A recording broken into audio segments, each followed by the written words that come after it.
Hi, it's Jason at Jordanbikes. They've got for you gorgeous Triumph Daytona 675. Absolutely lovely is this in metallic white. It's a one owner bike and it's been particularly well looked after. It's got a load of nice bits on it. So it's got a large tinted screen, Moto Grafix kit on there.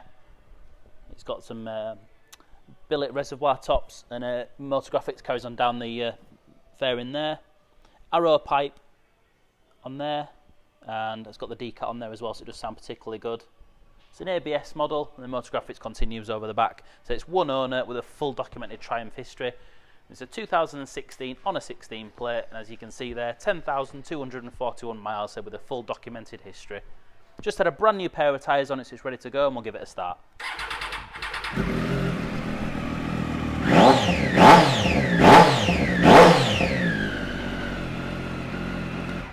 It sounds absolutely gorgeous. These are one of the best handling little bikes you can buy for the market. So come on down to Jordanbikes and have a look for yourself, or give us a call.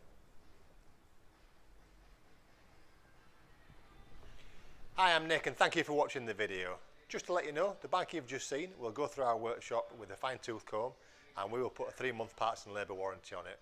We're so confident it's a good bike that we're happy to extend that for 1, 2 or even 3 years. We also offer finance and PCP on all our bikes subject to status, and the PCPs are on bikes up to 4 years old. So if you like it, give us a call and get it bought before somebody else does. Thank you. Cheers.